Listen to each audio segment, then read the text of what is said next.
The struggle between Israel and Palestine is, for Christians, a spiritual battle that has persisted for millennia, rooted in ancient prophecies and sacred promises. For politicians, it is a long-standing territorial and nationalist conflict. Regardless of the perspective one takes, this dispute remains one of the most enduring and intricate conflicts in human history. Today, we will explore the origins of this enmity, analyzing biblical narratives, prophecies, and real-world events that have influenced this bitter rivalry, providing a deeper understanding than ever before. Before we begin, don't forget to subscribe to Profound Bible Studies for further insights on how ancient prophecy aligns with contemporary events. The origins of the Israel-Palestine conflict date back thousands of years to the biblical account of Abraham and his two sons, Isaac and Ishmael. Abraham, regarded as the patriarch of both Jews and Arabs, received a divine promise from God that his descendants would inherit the land of Canaan. Genesis 12, 1-3. However, the dispute over who would receive this inheritance is where the division begins. Abraham had two sons, Ishmael, born to Hagar, an Egyptian servant, and Isaac, born to his wife Sarah, in their old age.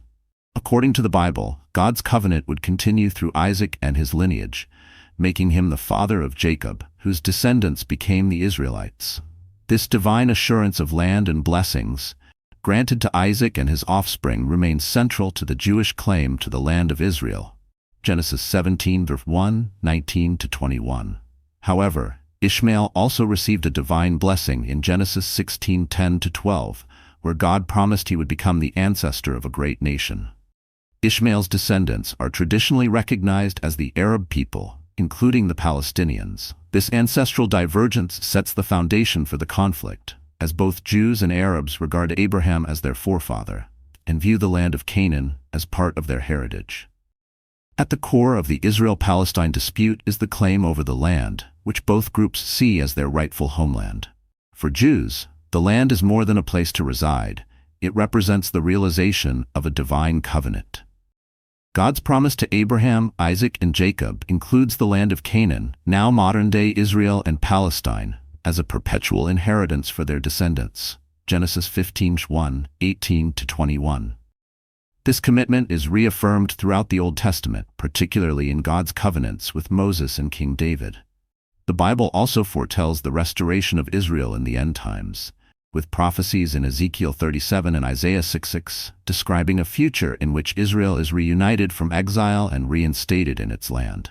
Many interpret these prophecies as having been fulfilled in 1948, when Israel was officially established as a nation after nearly 2,000 years of exile, following the devastation of the Holocaust. For Palestinians, many of whom trace their lineage to Ishmael and consider themselves descendants of the ancient Canaanites and other peoples of the region, the land is equally their ancestral home. They have resided in the area for centuries, fostering a deep-rooted connection to the land.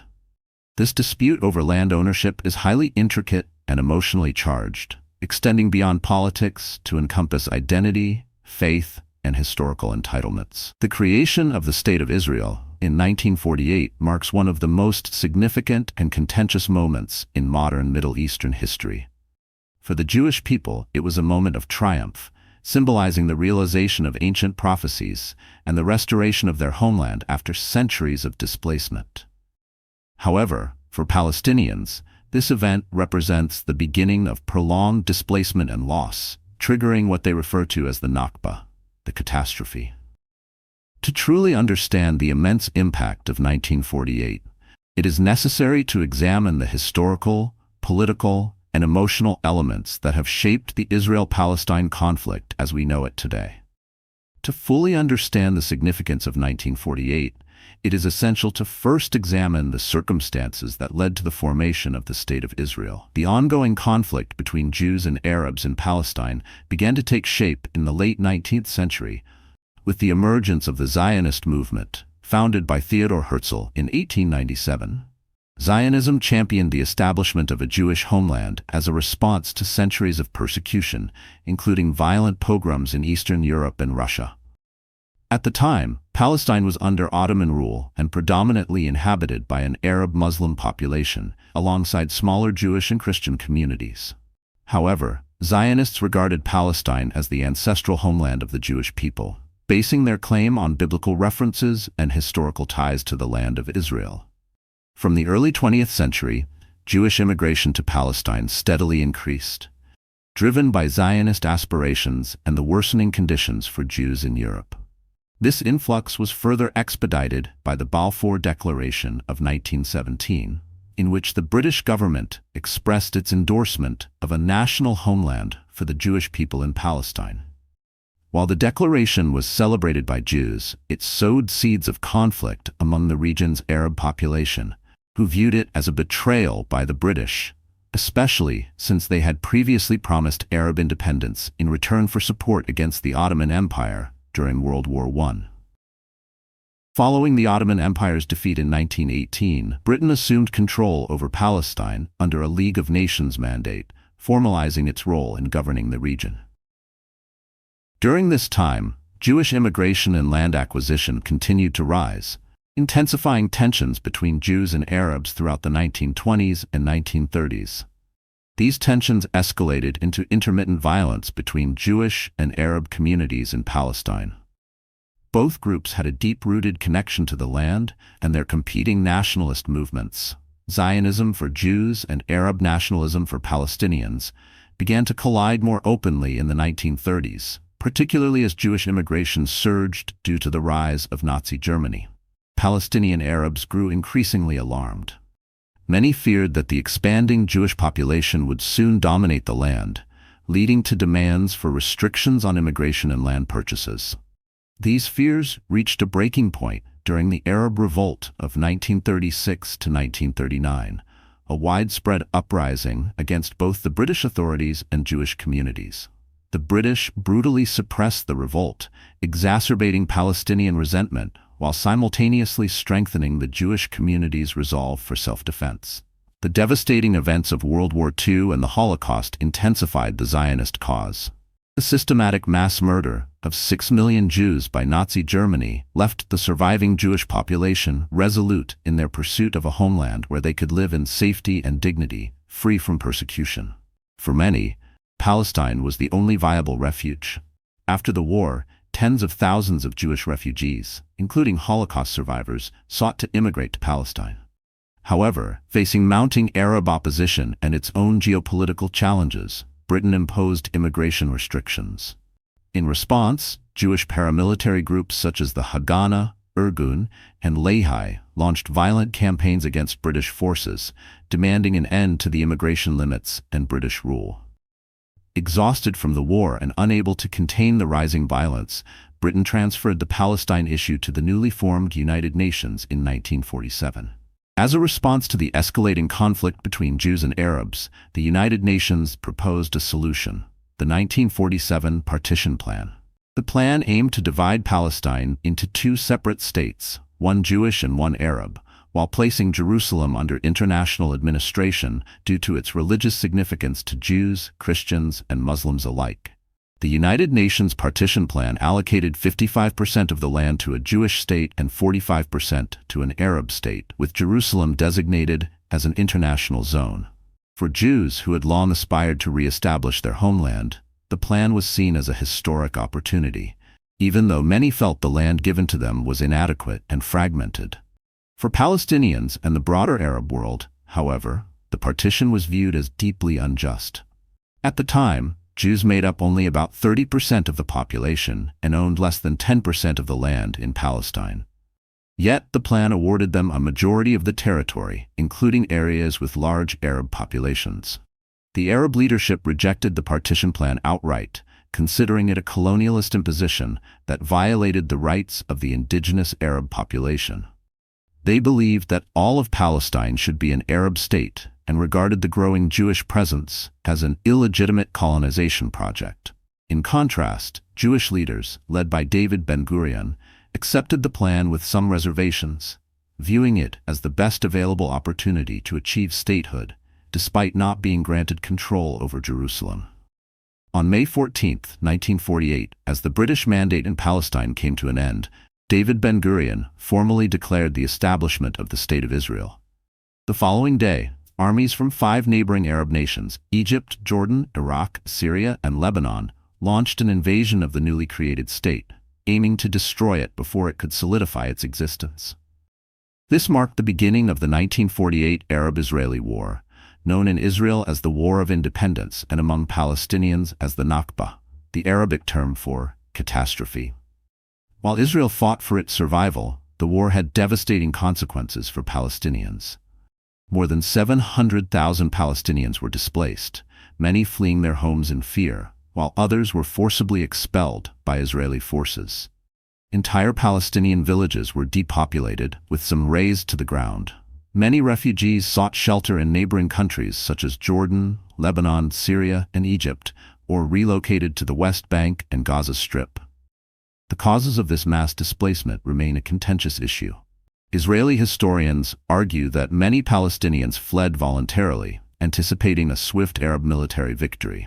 Palestinian scholars, on the other hand, emphasize the forced expulsions carried out by Jewish militias, particularly under Plan Dalet, which sought to secure the borders of the nascent Israeli state. Regardless of the reasons, the outcome was the same: an enormous population of stateless Palestinians and a profound sense of injustice that has fueled the conflict for decades. The 1949 armistice agreements, which ended the war, left Israel in control of 78% of historic Palestine. The remaining territories, the West Bank, including East Jerusalem, and the Gaza Strip, fell under the control of Jordan and Egypt respectively, until the Six-Day War in 1967, when Israel captured these areas. For Palestinians, the Nakba is not just a historical event, it is the defining trauma of their national identity. The 1948 displacement led to a protracted Palestinian refugee crisis that persists to this day, with millions of Palestinians living in refugee camps in neighboring Arab states, the West Bank, and Gaza, or scattered across the world. The right of return, the demand that Palestinian refugees and their descendants be allowed to return to the homes they lost in 1948, remains one of the core unresolved issues of the Israel-Palestine conflict. To Palestinians, 1948 symbolizes the loss of their homeland, the destruction of their society, and the beginning of their statelessness. Every year, on May 15th, Palestinians observe Nakba Day, mourning the loss of their land and calling for the recognition of their rights. The memory of the Nakba fuels a deep sense of resentment and strengthens the ongoing desire for justice, restitution, and the establishment of a sovereign Palestinian state. The events of 1948 laid the foundation for the modern Israel-Palestine conflict. The creation of Israel and the displacement of the Palestinian people produced two opposing national narratives, one of triumph and restoration for Jews, and one of catastrophe and dispossession for Palestinians. These competing historical memories have shaped the collective identities of both peoples, making the path to peace extraordinarily difficult. The Nakba remains at the core of the Palestinian demand for self-determination, justice, and the right of return. While for Israelis, the War of 1948 represents the realization of a 2,000-year-old aspiration to reclaim their ancestral homeland and establish a sovereign nation. The legacy of 1948 continues to loom over every effort to resolve the conflict, with both sides viewing the events of that year as essential to understanding their present-day struggles. The Six-Day War of 1967 stands as one of the most pivotal and transformative events in modern Middle Eastern history, reshaping the geopolitical landscape of the region and laying the foundation for the ongoing Israel-Palestine conflict. For Israel, the war brought a swift, overwhelming victory that expanded its territory and reinforced its position in the region. For the Palestinians and neighboring Arab states, the war marked the beginning of an extended Israeli occupation of the West Bank, East Jerusalem, Gaza Strip, and Golan Heights, a continuing source of conflict and international discord. The repercussions of this brief yet intense war have resonated through the decades, influencing the political, social, and spiritual dimensions of the conflict. Understanding the Six-Day War and its consequences is essential for grasping the roots of the Israel-Palestine dispute, as it fundamentally altered the landscape of the region and cemented issues that remain central today. The Six-Day War did not emerge out of nowhere, but was the culmination of escalating tensions between Israel and its neighboring Arab states, Egypt, Jordan, Syria, and Iraq, following Israel's establishment in 1948. These tensions were intensified by several key factors. The 1948 Arab-Israeli War, known to Israelis as the War of Independence and to Palestinians as the Nakba catastrophe, left deep wounds. Arab nations, particularly Egypt, Jordan, and Syria, refused to acknowledge Israel's legitimacy and remained committed to reversing the outcomes of 1948. Arab nationalism, championed by Egyptian President Gamal Abdel Nasser, sought to unify Arab nations against Israel. The War of 1948 left lingering territorial disputes, particularly over the West Bank, administered by Jordan, Gaza, under Egyptian control, and the Golan Heights, part of Syria. In the years leading up to the Six-Day War, frequent clashes and border skirmishes between Israel and its neighbors increased tensions over control of these areas. Another key precursor to the war was the Suez Crisis of 1956, in which Israel, in coordination with Britain and France, launched an invasion of Egypt following Nasser's decision to nationalize the Suez Canal. Although Israel withdrew under international pressure, this conflict exacerbated hostility between Israel and Egypt and set the stage for future confrontations. The Cold War rivalry between the United States and the Soviet Union also played a significant role. The Arab states, particularly Egypt and Syria, received substantial military and economic support from the Soviet Union, while Israel, despite obtaining international military aid and financial backing from various countries, increasingly aligned itself with the United States and Western allies. In May 1967, Nasser escalated the situation by shutting down the Straits of Tiran to Israeli vessels, effectively blockading Israel's port of Eilat, and severing a crucial maritime trade route to the Red Sea. Israel perceived this move as an act of war, and international diplomatic efforts to resolve the crisis failed. Faced with growing threats from Egypt, Syria, Jordan, and Iraq, alongside the military mobilization of Arab forces along its borders, Israel felt increasingly encircled and vulnerable. On June 5, 1967, Israel launched a preemptive strike against Egypt, marking the beginning of the Six-Day War. The Israeli Air Force spearheaded the attack, executing Operation Focus, a meticulously orchestrated surprise assault that annihilated the bulk of Egypt's air force while it was still grounded. This devastating strike left Egypt's military incapacitated and secured Israel's dominance in the skies for the remainder of the war. Over the next 6 days, Israel engaged in combat on multiple fronts against Egypt, Jordan, and Syria, achieving decisive victories. By the war's conclusion on June 10, 1967, Israel had seized control of the Sinai Peninsula and Gaza Strip from Egypt, captured the West Bank and East Jerusalem from Jordan, and occupied the Golan Heights from Syria. Israel had effectively tripled its territorial holdings in under a week, drastically altering the political landscape of the region. The capture of East Jerusalem, including the Old City and its revered religious sites significant to Judaism, Christianity, and Islam, carried profound political and spiritual implications. For Israel, the victory was hailed as miraculous, cementing its military dominance in the region. The Six-Day War ushered in a new era. Israel now exercised authority over substantial Arab populations in the West Bank, Gaza Strip, and East Jerusalem, initiating what is commonly referred to as the Israeli occupation of these territories. Israel's acquisition of the West Bank and Gaza placed over 1 million Palestinians under Israeli military rule. This occupation has been one of the most contentious aspects of the Israel-Palestine conflict, as Palestinians residing in these territories aspire to achieve independence and establish a sovereign Palestinian state. The occupation remains a focal point of intense international debate, particularly regarding the expansion of Israeli settlements in the West Bank. The capture and subsequent unification of East and West Jerusalem was perhaps Israel's most symbolic victory. The Western Wall, Judaism's holiest site, fell under Israeli jurisdiction for the first time in nearly 2,000 years. However, for Palestinians and the wider Arab world, the loss of East Jerusalem was a severe blow, as the city also houses the Al-Aqsa Mosque and the Dome of the Rock, two of Islam's most sacred landmarks. Israel's control over the Golan Heights has provided a strategic military buffer against potential northern attacks. However, the Syrian government continues to demand its return, making the Golan a persistent point of contention in Israeli-Syrian relations. The war worsened the Palestinian refugee crisis, with hundreds of thousands of Palestinians fleeing or being displaced from newly occupied territories, adding to the already substantial number of refugees resulting from the 1948 Nakba.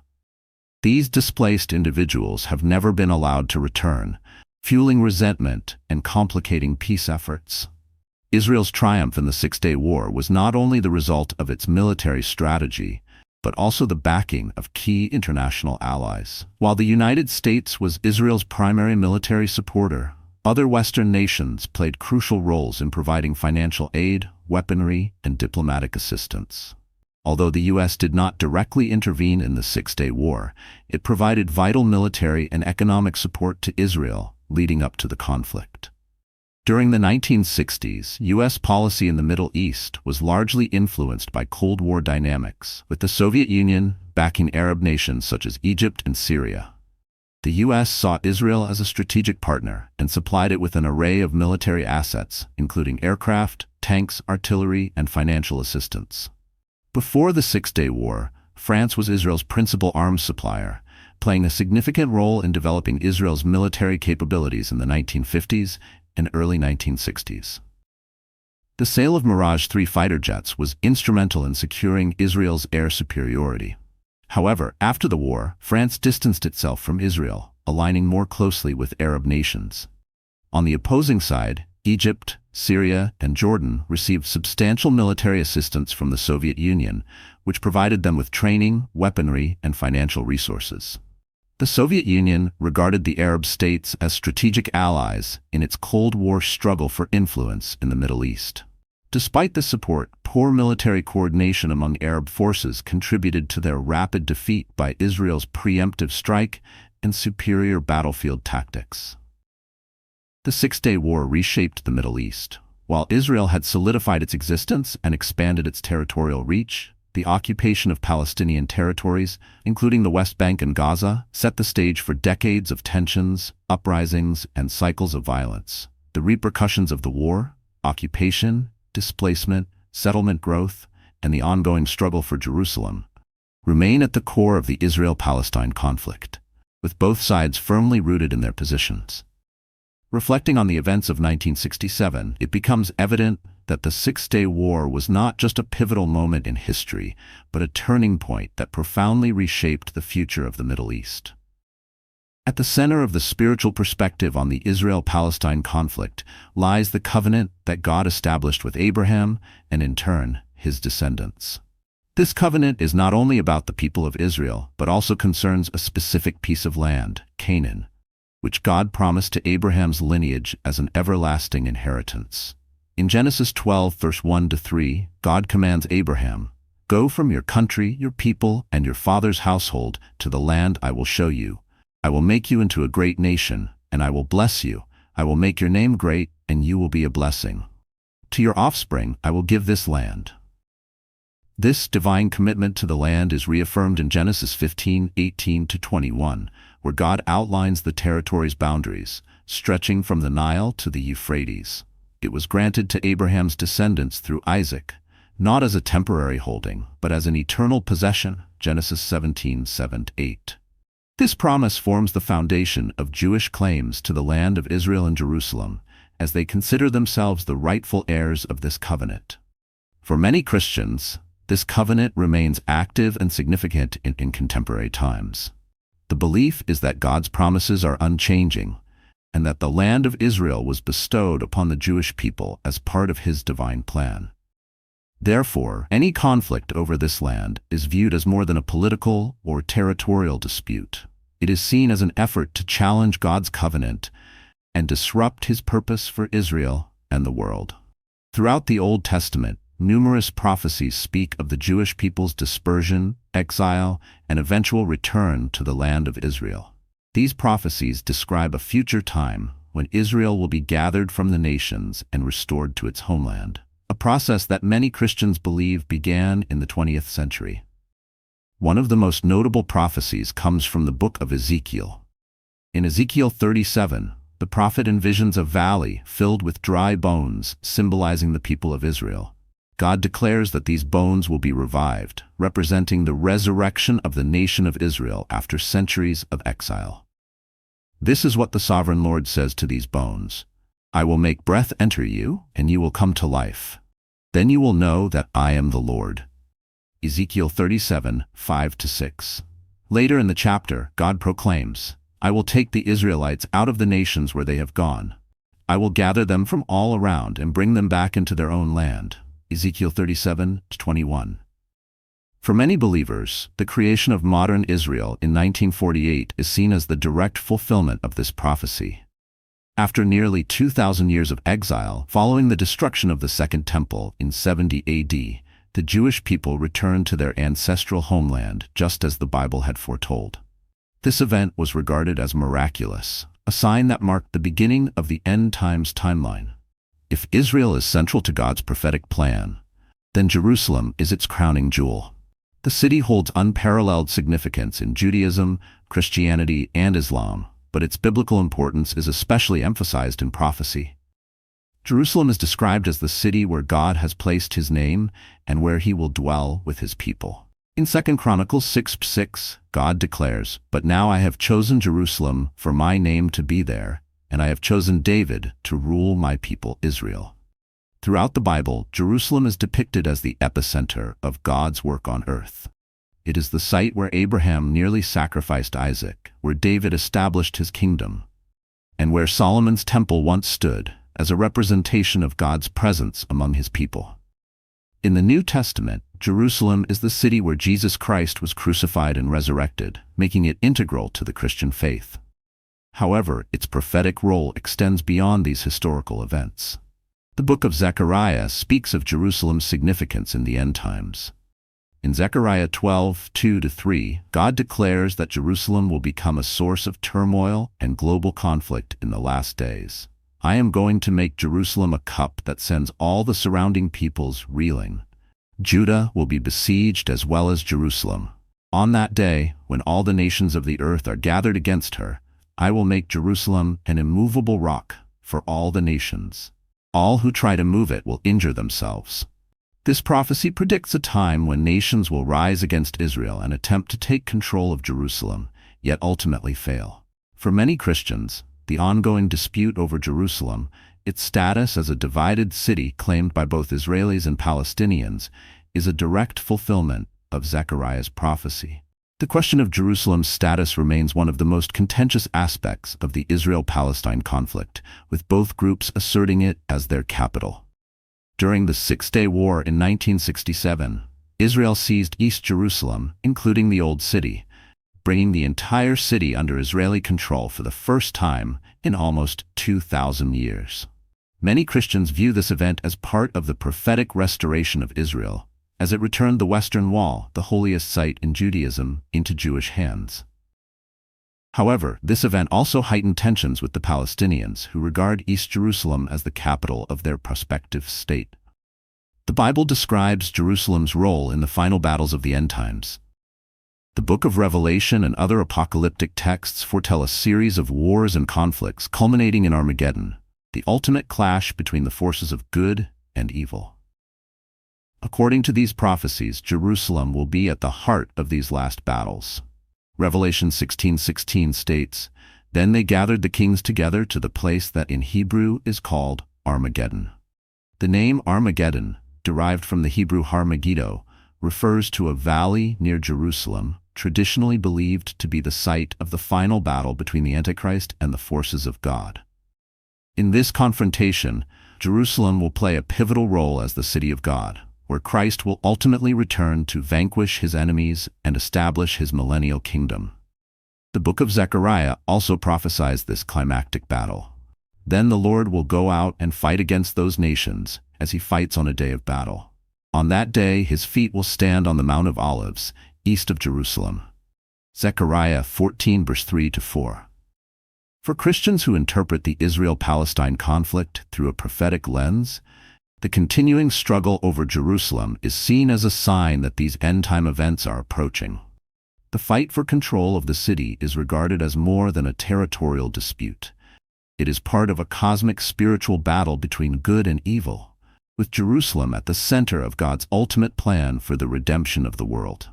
For many Jews and Christians who view the Israel-Palestine conflict as a fulfillment of biblical prophecy, the war over the land is more than just a human struggle. It is a spiritual confrontation. According to this perspective, Satan seeks to destroy Israel and thwart God's plan for his chosen people. The rise of opposition to Israel, whether from Palestinian factions, neighboring Arab states, or global critics, is frequently seen as part of this broader spiritual warfare. In the book of Daniel, for example, we read about supernatural forces shaping earthly rulers and conflicts. Daniel describes angelic beings engaging in battle against the prince of Persia and the prince of Greece, spiritual entities that symbolize the worldly powers of those nations. Many believe that similar spiritual influences are at play in the ongoing conflict over Israel, with malevolent forces working to disrupt God's divine plan. Moreover, the struggle over Jerusalem is viewed as a reflection of a much larger spiritual confrontation between God's dominion and the forces of darkness. For Christians, this is not merely a matter of national sovereignty or territorial disputes. It represents the fulfillment of God's ultimate plan to restore the world through Christ, who is prophesied to return, establish his rule in Jerusalem, and create his eternal kingdom.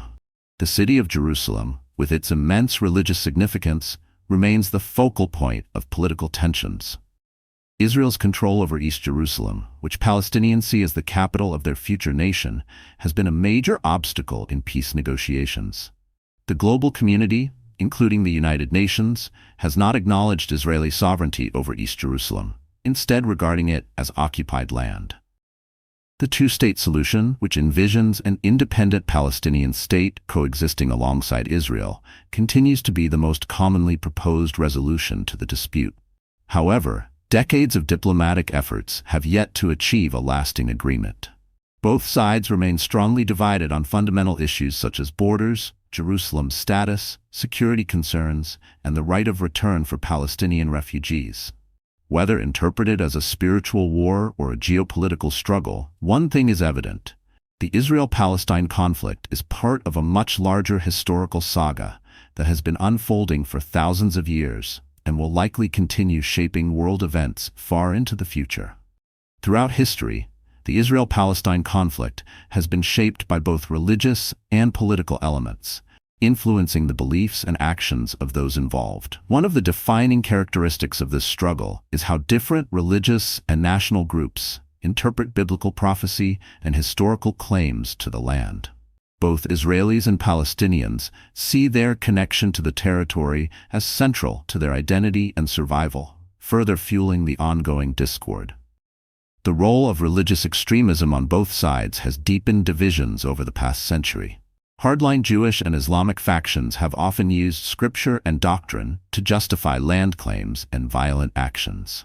For Jewish religious nationalists, expanding settlements, including in the West Bank, is viewed as fulfilling divine promises, while for many Palestinian Muslims, the battle for Jerusalem and the broader land is framed as a duty to protect Islamic heritage and sovereignty. Certain Christian groups, particularly evangelicals in the United States, have also played a role in shaping global perspectives on the conflict.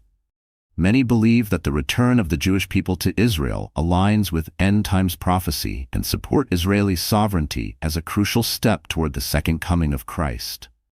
This belief has influenced U.S. foreign policy and international backing for Israel, adding another layer of complexity to the situation. On the other hand, some Christian and secular organizations advocate for Palestinian rights, seeing the issue through a lens of humanitarianism and political justice rather than strictly biblical prophecy. These groups highlight the plight of Palestinians living under occupation, emphasizing the need for fairness and a peaceful resolution. Jerusalem's religious significance has made it a persistent flashpoint for violence and instability over the years. The city is home to the Al-Aqsa Mosque, one of Islam's most sacred sites, as well as the Western Wall, Judaism's holiest location. Disputes over access to these religious sites have frequently erupted into violent confrontations between Israelis and Palestinians, deepening hostility and mistrust. The conflict's complexity ensures that every political move and policy decision carries immense historical and religious weight. For Israelis, retaining sovereignty over Jerusalem and the land is a matter of security, historical justice, and religious obligation. For Palestinians, resisting Israeli dominance is framed as a fight for self-determination, national identity, and religious freedom. Despite deep-rooted divisions, efforts have been made to foster peace and reconciliation between Israelis and Palestinians. Numerous grassroots initiatives aim to bridge the gap, encouraging dialogue and mutual understanding beyond formal diplomatic efforts. These organizations work to build trust, challenge narratives of hatred, and seek common ground. However, political realities often overshadow these efforts, with continuous settlement expansions, military confrontations, and economic struggles making a lasting resolution seem distant. Looking ahead, the question remains: can peace ever be achieved in a region so entrenched in history, faith, and conflict? Some believe that a two-state solution, in which Israel and Palestine exist as independent nations, is the only viable option. Others propose a one-state solution, where both Jews and Arabs coexist with equal rights under a single government.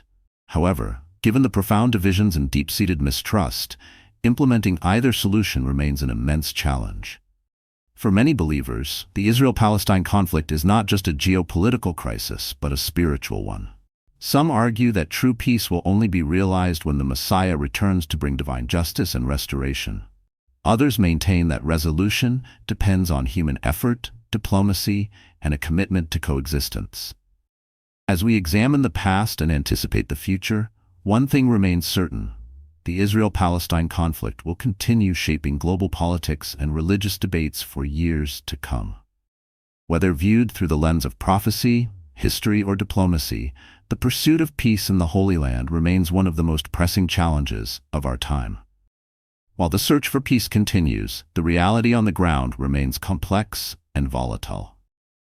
Ongoing tensions between Israelis and Palestinians are driven by cycles of violence, political instability, and long-standing grievances. As time passes, the conflict evolves, yet its core issues remain unresolved. Current obstacles to peace. One of the major barriers to peace is the expansion of Israeli settlements in the West Bank. These settlements, considered illegal under international law by most countries, continue to grow, making the feasibility of a two-state solution increasingly uncertain. Israeli leaders view the settlements as a means of strengthening control over historically and strategically significant land, while Palestinians see them as a direct threat to their aspirations for sovereignty and independence. The blockade of Gaza is another major point of contention, leaving the territory in dire humanitarian conditions. Governed by Hamas, a militant group that does not recognize Israel, Gaza has witnessed repeated wars and military operations in recent decades. Periodic clashes between Israel and Hamas have resulted in significant suffering for civilians on both sides, with airstrikes, rocket attacks, and ground invasions causing widespread devastation. The status of Jerusalem remains one of the most divisive issues in peace talks. Both Israelis and Palestinians claim it as their capital, making any agreement over its future highly contentious. The U.S. decision in 2017 to recognize Jerusalem as Israel's capital was met with celebration by Israelis, but widespread condemnation by Palestinians and much of the international community, further complicating peace efforts. The refugee crisis, stemming from the wars of 1948 and 1967, continues to be a central issue. Millions of Palestinian refugees and their descendants remain stateless, living in camps across Lebanon, Jordan, Syria, and the Palestinian territories. The right of return, the demand that these refugees be allowed to reclaim their ancestral homes in Israel, remains deeply disputed. Israeli leaders argue that this would undermine the Jewish character of the state, while Palestinians see it as an essential element of justice. The role of international actors. The Israel-Palestine conflict has long been shaped by international powers. The United States has been Israel's most steadfast ally, providing military aid, diplomatic support, and influence in global forums. Various U.S. administrations have attempted to mediate peace, with mixed success. The European Union has also played a role advocating for a two-state solution and providing humanitarian aid to Palestinians while criticizing Israeli settlement expansion. Arab nations such as Saudi Arabia, Egypt, and Jordan have historically supported the Palestinian cause, though in recent years, some have shifted their approach, seeking diplomatic relations with Israel in pursuit of broader regional stability. Iran remains a major opponent of Israel, providing support to militant groups such as Hezbollah in Lebanon and Hamas in Gaza. Iran's influence has contributed to the proxy conflicts that further complicate the situation in the region. What does the future hold? Looking ahead, the prospects for peace remain uncertain. Some analysts argue that the two-state solution is no longer viable due to continued Israeli expansion and Palestinian political fragmentation. Others advocate for a one-state solution where Israelis and Palestinians share equal rights within a single nation. But this idea remains highly controversial in recent years. Younger generations on both sides have expressed frustration with their leadership and the ongoing cycle of violence. Many Israelis and Palestinians seek a future free from conflict, yet political realities and historical grievances continue to stand in the way for those who view the conflict through a spiritual lens. The future of Israel and Palestine is tied to biblical prophecy. Many believe that only divine intervention will bring true peace, while others see their solution as dependent on human effort, diplomacy, and mutual understanding. As the world watches the conflict unfold, the need for a just and lasting resolution becomes ever more urgent. Whether through political agreements, grassroots movements, or unforeseen changes in global dynamics, the hope for peace remains alive for those living in Israel and the Palestinian territories. The conflict is not just a matter of history or politics. It is a daily reality marked by uncertainty, fear, and hardship. In Israel, civilians live under the constant threat of rocket attacks from militant groups. In Gaza, cities like Tel Aviv and Ashdod have built advanced missile defense systems such as the Iron Dome, which intercepts incoming rockets. But the psychological toll remains significant. Air raids, sirens disrupt daily life, forcing families to rush to bomb shelters in mere seconds. In the West Bank and Gaza, life under military occupation presents its own set of challenges. Checkpoints heavily restrict the movement of Palestinians, making it difficult to travel between cities, access healthcare, or pursue higher education. Restrictions on goods entering Gaza have led to economic hardship and a high unemployment rate, while many West Bank cities are surrounded by Israeli settlements and military presence. Palestinian families often experience home demolitions carried out by Israeli authorities, citing security concerns, or the lack of proper building permits. Entire neighborhoods have been uprooted, leading to a deep sense of displacement and loss for both Israelis and Palestinians. Acts of violence have taken a heavy toll. Suicide bombings in Israeli cities, knife attacks, car rammings, and military incursions into Palestinian towns contributed to a cycle of retaliation and fear. Generations have grown up knowing that but conflict. The role of religion in the conflict. Religion plays a central role in the Israel-Palestine conflict. For Jews, Israel represents the fulfillment of biblical prophecy. The land promised by God to the descendants of Abraham, Isaac, and Jacob. Sites such as the Western Wall, the Temple Mountain, the ancient city of Hebron hold deep spiritual significance. For Muslims, Jerusalem to the Al-Aqsa Mosque, at the third holiest site in Islam, the Dome of the Rock, where tradition holds that the Prophet Muhammad ascended to heaven, is a powerful symbol of Islamic faith. The status of these sites has been a flashpoint for tensions as both communities seek to assert their religious claims. For Christians, the Holy Land is the birthplace of Jesus Christ and the setting for many biblical events. Christian communities, both local and international, are deeply invested in the region and its spiritual heritage. Religious leaders on both sides have at times played a role in fueling tensions, but others advocate for peace, emphasizing common values and coexistence. Interfaith initiatives have sought to bridge divides, but the deep historical and theological roots of the conflict remain challenging to overcome. Generational trauma and the psychology of conflict. One of the most tragic aspects of the Israel-Palestine conflict is its impact on generations of people who have known nothing but strife. Children in both Israel and Palestine grow up with narratives of victimhood, resistance. These narratives shape their worldview, often reinforcing divisions rather than fostering understanding. In Israel, many children serve in the military at the age of 18. Mandatory service means that most Israelis have first-hand experience of the conflict, whether through active combat security operations or intelligence work.